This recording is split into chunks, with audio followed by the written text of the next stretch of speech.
Então, agora nesta lição, nós vamos falar um pouco sobre posição, né? Ou, tipo, aonde as coisas ficam em relação ao mundo real, né?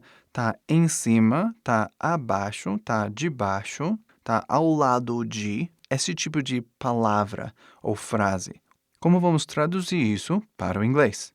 Então, no inglês, essas palavras são chamadas de prepositions, né? Ou no português, preposições. E a função dessas prepositions ou preposições é exatamente a mesma coisa, do mesmo jeito, o mesmo conceito gramaticalmente que no inglês. O problema e a parte difícil sobre prepositions é que a definição exata das prepositions no inglês e das preposições no português são parecidos, mas não exatamente a mesma coisa. Então, antes nós aprendemos um pouco sobre no e na e nos e nas. E aprendemos que todas essas quatro palavras no inglês são traduzidos como in the ou on the. São as duas maneiras que podemos fazer. In the significa dentro e on the seria em cima. Então, as prepositions que vamos olhar agora são under, to e for. Então, as traduções para o português, under é embaixo de. E aí, to se traduz como para. E aí, for se traduz como por. E pronto. Não, não é pronto, né? É bem mais do que isso. Então, vamos olhar alguns exemplos, como isso funciona, né? Under, o que que é? Under significa embaixo de. Vamos falar sobre gato nessa lição, né?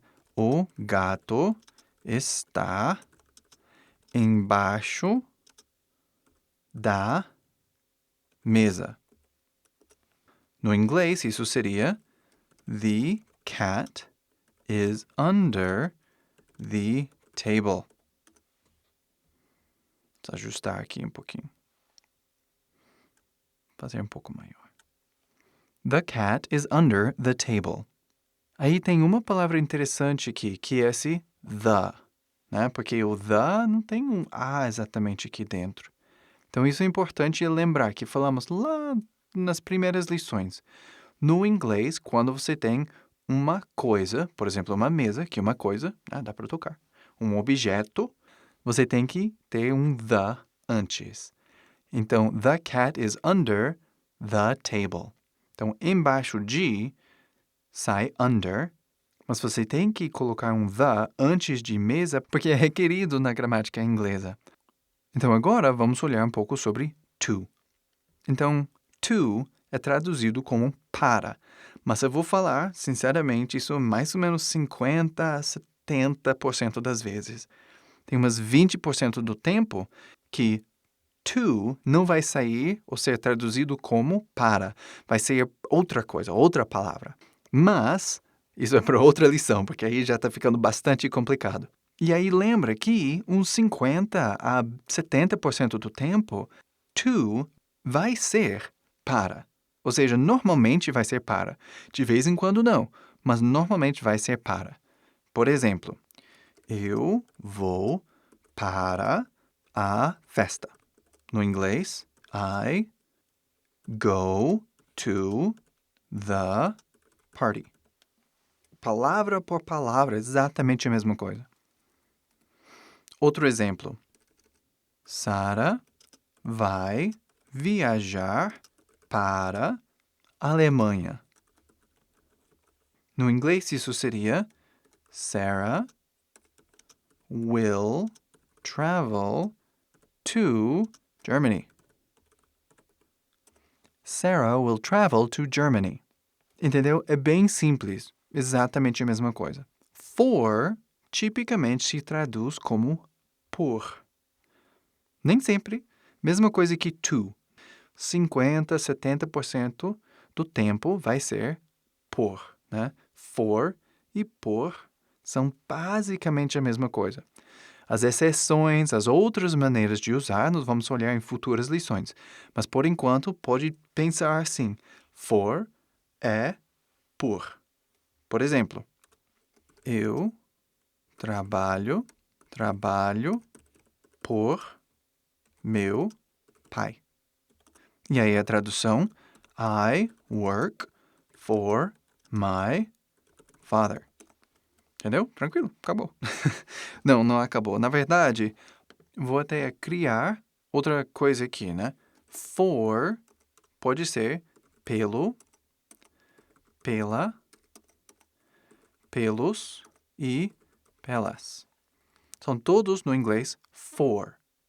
Mas quando traduzimos, né, tipicamente ele sai for the ou for the, né? Ou for the, né? Pode adivinhar qual é o próximo? For the. São todos a mesma coisa aqui.